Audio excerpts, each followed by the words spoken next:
magbabalik ang NCAA Season 91 dito lang sa ABS-CBN Sports in Action. Mga kapamilya, halftime na! Mapua Cardinals kontra sa Letran Knights sa score na 42-36 lamang ang Mapua. Ngayon naman, silipin muna natin ang mga favorite team bayan ng Mapua Cardinals.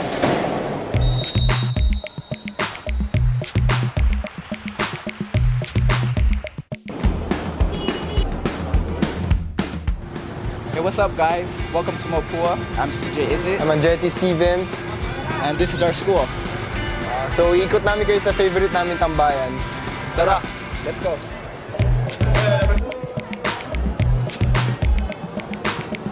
Lunchtime na. Nandito naman tayo sa canteen. Saan mo gusto kumain? Ikaw. Saan tayo? May meal. Tara, let's eat. Wait, bro. So, why is this your favorite place to eat? Because we have meal here. Parang it's free. Si Ate Andrea nga pala yung maganda naming kumukuha ng order. DJ! Thank you. Grilled chicken, extra rice.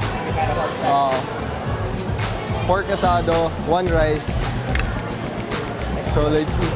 Rice, bro. Bakit mo favorite tumambay dito sa canteen, bro? Affordable is mura, hindi na pwede lumabas-labas. Yun lang, sabi ko, the best. So this is our school library. It's one of two, the bigger of them both. And this is where we like to spend some of our spare time. Come follow us. So we have 2 sections, left side and then the right side. And usually this library is always full because Mapuans are really hard workers. So, ba't mo favorite tumambay dito, si? Well, for one, they have AC and free Wi-Fi. And of course, the peace and quiet, so it's pretty much a relaxing place here on campus. Works on cars. One of our other student athletes, volleyball player, si Idol. Say hi. So the best thing I like about the library is if you're feeling a little tired or whatever, you could, just take a little nap and no one will bother you. These are some of the students in the library of Mapua, and as you can see, they're all busy studying. Guys, say hi, you're on camera. Hi. So kayo guys, ano naman nire-reveal dyan?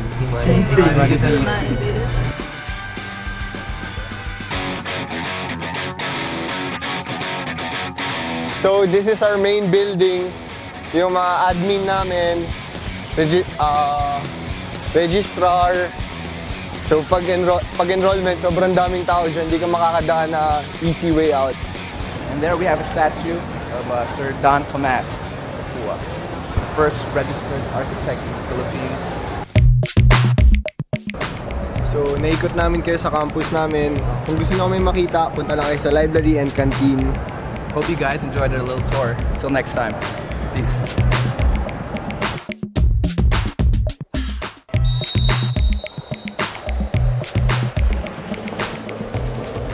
Sino ba naman ang hindi mahilig tumambay sa kainan?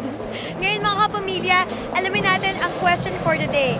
Aling school ang best in teamwork? Kung gusto niyong sagutan yan, gamitin niyo lang ang hashtag NCAA Season 91, hashtag galing CSJL at hashtag galing MIT. At kung gusto niyo naman silipin ang team rankings niyo, bumisita lamang sa sports.abs-cbn.com. And for more basketball action, magbabalik ang NCAA Season 91.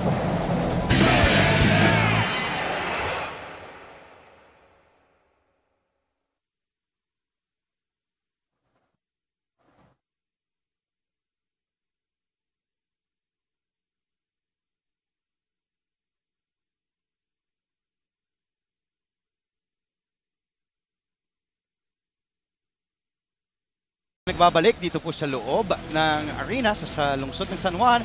So you can see the drum line of Colegio de San Juan de Letran at the half lamang ang Mapua 42-36 sa Letran. In the meantime, attention po sa lahat ng PLDT home and smart subscribers. Enjoy entertainment everywhere with the country's biggest selection of videos.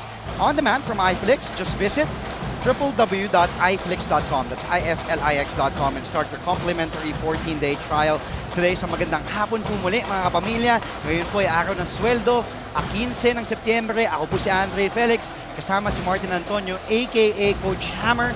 Speaking of which, pinag-usapan natin ngayon na ibig sabihin ng Hammer, yung acronym. Nasaan? May kulang. Nasaan yung hammer mo? Teka lang. Kasi lumalapit yan sa akin eh. Teka lang. Sige, tawagin mo. Ayun! Naku, talagang kailangan busilak yung puso mo para pupuntahan ka nito. Maraming salamat kay Mike, ating cameraman. Inabot ang hammer mo. Talagang lumilipad eh. Ngayon naman, hampasin mo na ang ating mga stats at himayin na natin para sa ating mga manonood kung ano ba ang nangyayari dito sa larong ito. Lamang kanina ang Letran ng first quarter, as much as 11, inabot ng 13 actually, inabot naman ng Mapua at lamang sila ngayon ng 6. Tingnan natin ito, advanced stat. Effective field goal percentage. I-account natin dyan yung 3-point shooting ng both teams. Nung unang quarter, 53% ang Letran Knights kumpara sa 42% lamang ng Mapua Cardinals. But in the second quarter, 17 percentage points jump para sa Mapua Cardinals. Mas maraming 3-pointers ang nabitawan nila. Kaya naman, lumamang sila ng malaki. Out-rebounded din nila ang Letran Knights. Parehas lang sa turnover. So malaking bagay talaga yung 3-point shooting for both teams.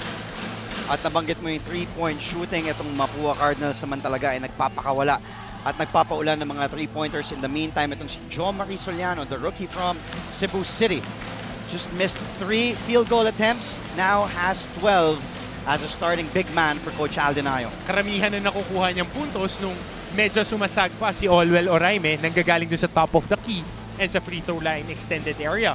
At karamihan doon ay uncontested dahil kumokolapse nga ng kumokolapse ang defense ng Mapua Cardinals inside the paint. Itong Letran is leading the season in 3 points made, averaging 8 3-pointers made, 104 times in 13 games played. As we take a look at Soliano and Nambatak, both with double figures para sa koponan ni Coach Aldin Ayo, and Kevin Racal with 7. Mark Cruz just with a single basket in the second quarter para naman sa koponan ni Coach Ed Cordero, who is now taking over as the head coach for Mapua dahil suspended nga si Coach Atoy Ko. 8 and 16 for Olwell Oraime. He's just a beast down low. 7 for Serrano and Stephen Q with 6 off the bench for the Mapua Cardinals. So it's an all-out effort para dito sa Cardinals, kaya nga nakahabol sila, and more importantly, ay lamang na rin sila dito sa ating laro to begin the third quarter, Martin. Andre, may magandang reaction dun sa halftime natin na show. Sabi nung kaibigan ko si Kojak Melegrito tsaka di Big Mac Andaya. Parehas Letran Knights. Sinabi, grabe naman daw yung mga library na pinupuntahan ni Stevens. Tinext ko sinabi ko, ba't kayo nagagawi din ba kayo sa library? Yan ang biro ko dyan sa mga kaibigan ko. Malapit kong kaibigan yung dalawang yan. Sa ating panimula ng third quarter, nakuha ng Mapua ang bola. They can extend their lead to 8 or 9. Oraime, dinoble team ni Aprico and Soliano. The kick out by Nieles to Serrano.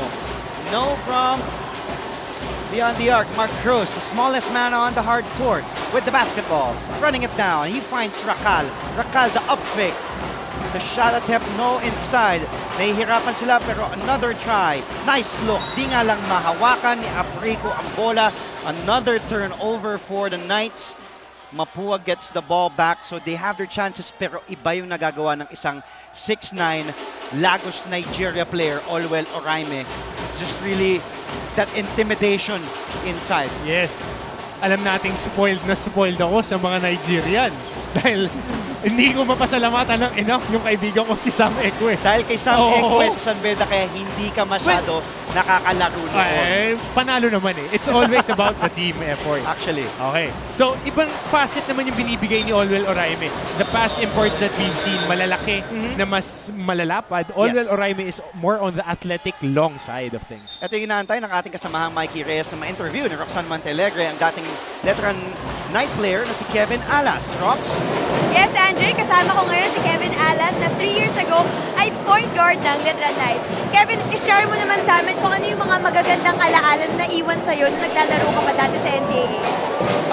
First, yung playing for Letran itself, malaking bagay na para sa akin, yung masayang-masaya ako din. Then, at the same time, yung pinaka-memorable sa akin, yung nakapaglaro kami sa finals. Though natalo kami, pero para sa akin, malaking tulong para sa basketball career ko yan. Ano ba yung mga naitulong sa'yo nung paglaro mo sa Letran sa ginagawa mo ngayon?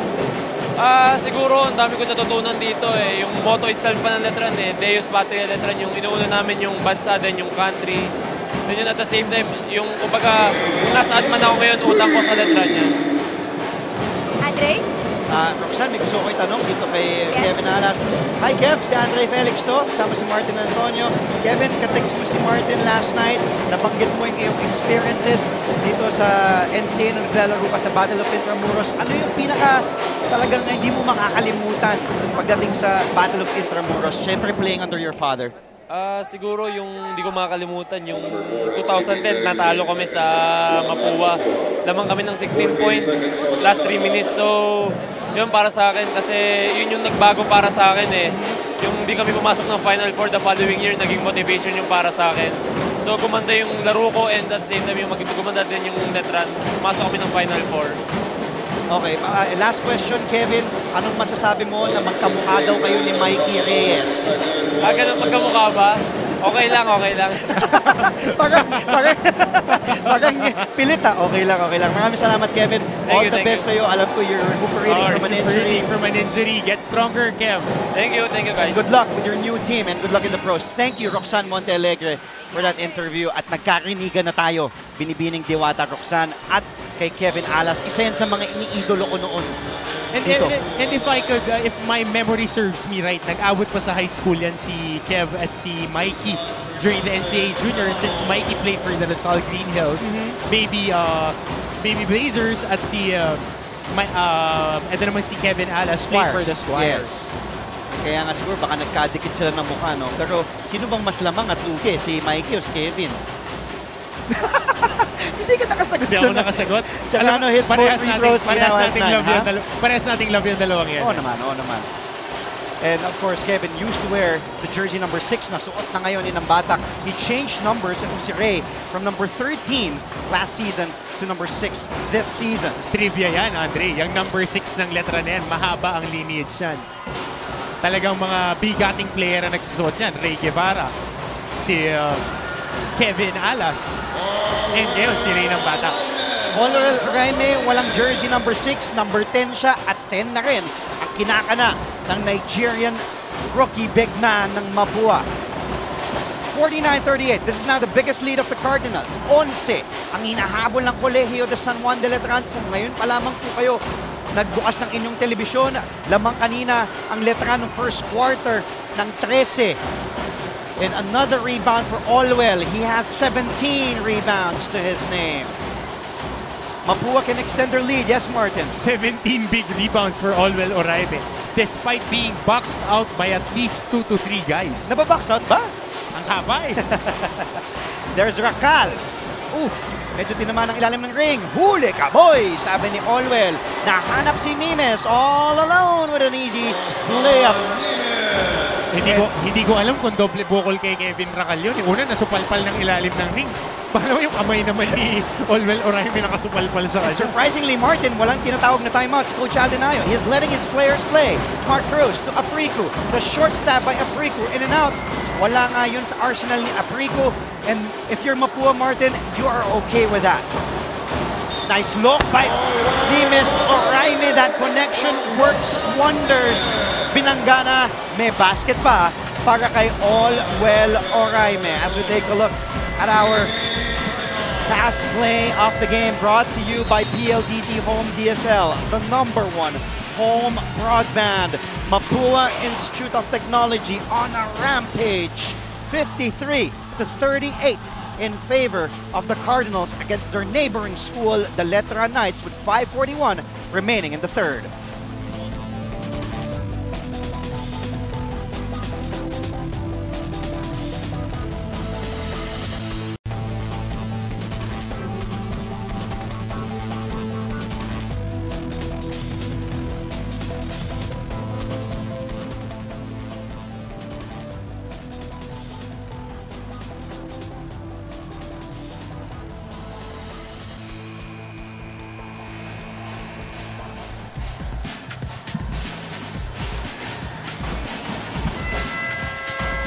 Here's our strong move off the game, brought to you by PLDT Home DSL, the #1 home broadband.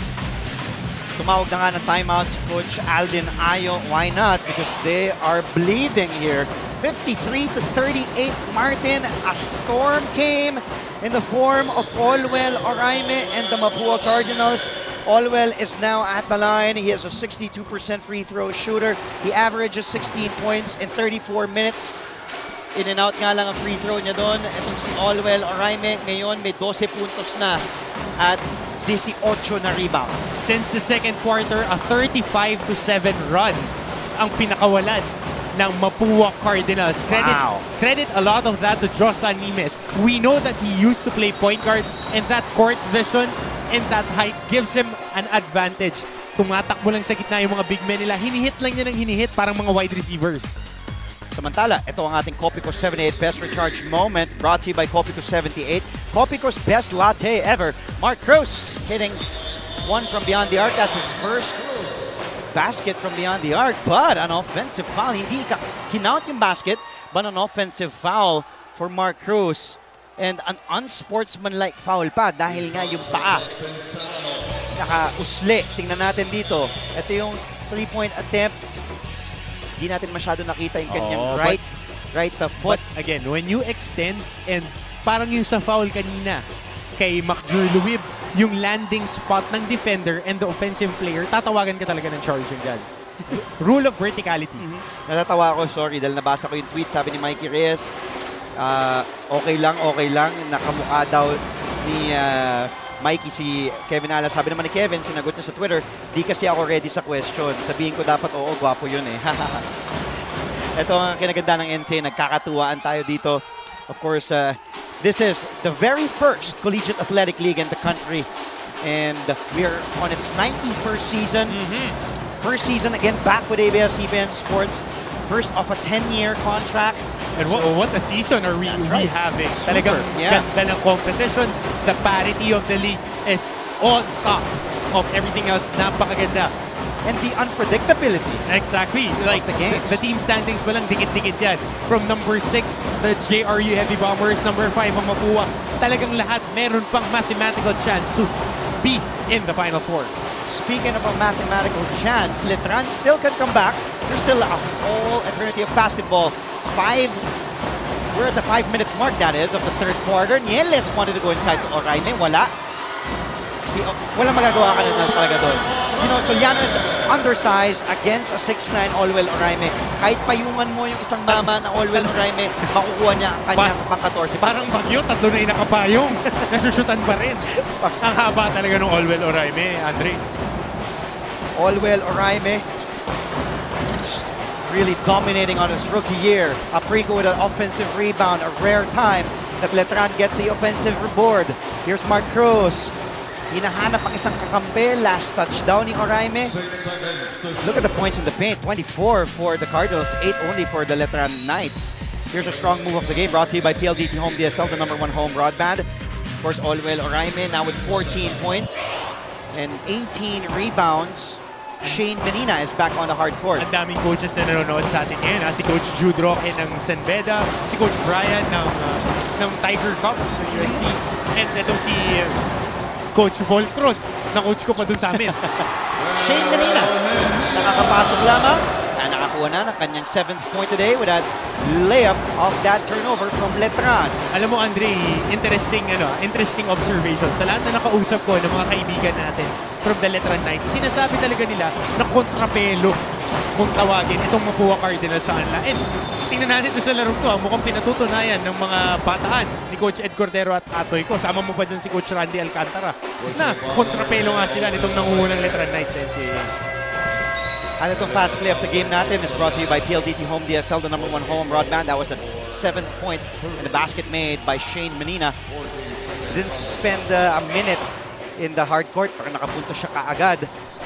And of course, the bus driver, Giovanni Halalon. Ready to take you to school, yes. The bus driver. Kaya yun ang binigay ko na moniker kay the bus driver na maraming salamat dahil ginamit at sumikat nga ang kanyang moniker. At ang nakakatakot dito kay Giovanni, he still has one more year to play for the Arellano University Chiefs. Dapat siguro bigyan niya ng ng mas marami pang pagkakataon na manehohin ang bus na tinatawag na Arellano University. Kasama pa niya ang kanyang konduktor ng sasakyan sa lado, and Arellano is just playing so well. here in the second round. Kaso medyo nilalagnat yata ng second round si Ken Salado eh. Medyo Towards the nag-struggle, end of towards the middle of the second round na siya nakakabawi. But again, sunod-sunod ang panalo niyang Arellano Chiefs. Ng Batak has the leather, the spin. Nakita si Oraime, but traveling ang itatawag ni referee 62 George Serafia. Happy birthday to Downey Aquino. Bati naman po, Donnie Aquino, Muscat Oman, Fuego Altas. At daming mga bumabati talaga dito sa ating Twitter accounts. In the meantime, tinawagan ng second personal foul si Stephen Q. That offensive foul, napangiti na lang ang assistant head coach ng Mapua, Coach Ed Cordero. Andre, isa sa mga feel-good stories natin ngayon. Ray ng Batak was a player of another Ray who played sa NCAA. Point guard nila dati si Ray Dangkal. Nasa Cagayan de Oro yan. Yes. Who's recovering and now in the pink of health. Regards to you, kaibigan. At teammate din ni Ray ng Batak nung high school sa Cagayan de Oro in Sacred Heart Montessori, si Giovanni Halalon. Yan. Ironically. Talagang malakas yung school na yan. Yes, Maraming at si napuproduce. At Ray ng Batak, right on cue. Ilista mo na. Pang 13 puntos ni Stingray ng Batak. Binaba ang kalamangan ng Mapua sa 14, 58-44. Nice look by Medina. Inside to Allwell. Oraime, napakasimple, napakadali para sa 6'9 Nigerian. Again, Josan Imes triggering that attack. Secondary, extra pass by Shane Menina. Nakakahawa yan eh. Basta nagpapasaan, everybody touches the ball. Maraming positive things na nangyayari. Sabi nga ng ating head ng press corps na si Boss Joey Villar. As we take a look at that basket from Bong Quinto, his first 2 points. Sabi ni Boss Joey, Oraime towering above everyone else. That's right. Mapua leads 60-46. Menina mula sa labas. The long rebound goes to Serrano. So it's not just Allwell Oraime who's grabbing the offensive boards. Q, pinag-isipan, sinambatak na sa harapan niya. Binigay kay Menina against Luiv. Menina, napunta kay Serrano. The pass to Q. Q from the corner. Pinag-isipan na naman. Nimes hindi mag-iisip dahil kailangan bitawan. Shot clock expired there. And ball, luckily, will bounce back for the Mapua Cardinals. And here's our Master Guapo move of the quarter, brought to you by Master. Watch out for more Guapo moves, powered by Master. Sikreto ng mga Guapo.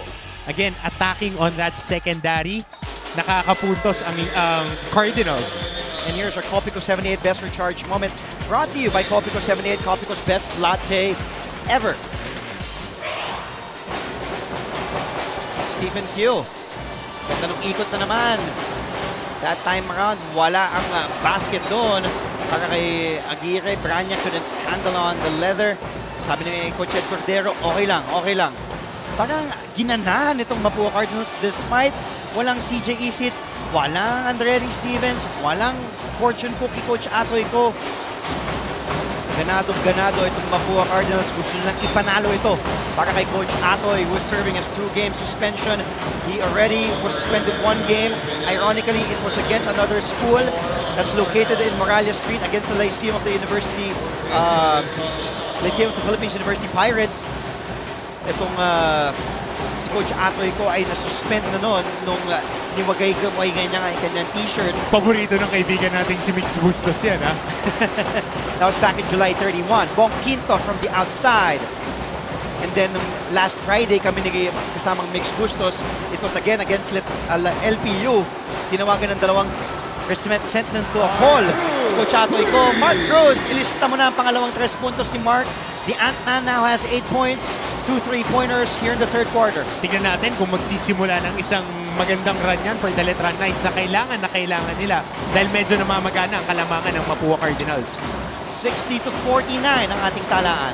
Less than a minute to play sa ating third quarter.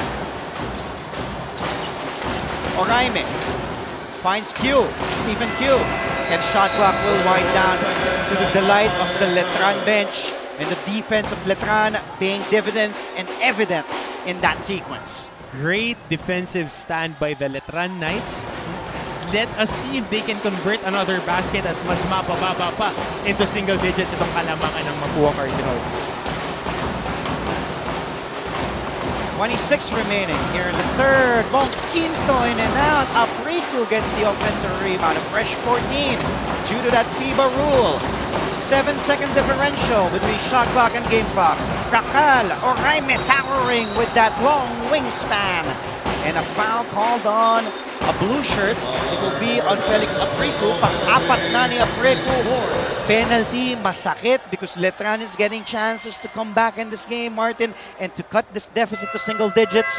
But with Allwell Oraime inside, wala talaga magagawa ang Letran big men kundi i-foul si Oraime. I know how Felix Aprico feels dahil ganyan ako sa practice every time. Kahit na anong effort na ibigay mo, ang laki talaga eh. When, during my time it was Sam Ekwing and Allwell Oraime, you don't know what to do with him. You box him out, his length it just negates everything. But again, hard work trumps effort, trumps talent. Titignan natin at the end of this ball game kung sino talaga ang magwawagi dito. Oraime gets both free throws to go down. 18 na ang ginagawa ni Allwell Oraime. Bakit ka nakaganyan, brother Anton Rojas? Parang si Bert Tawa Marcelo yung nasa likod ko eh. Sino na naman yun? He just referred you to someone I didn't know. Classic. Mamaya kunan natin ito si Anton Rojas. 11.2 remaining, 62-49. Letran with the basketball. Shot clock is dead. Luwib, here's that press being employed by Mapua. Kevin Rakal, inagot ang bola. Mark Cruz, wala sa labas. Wala. Tapikan, nakuha ulit ni Antman.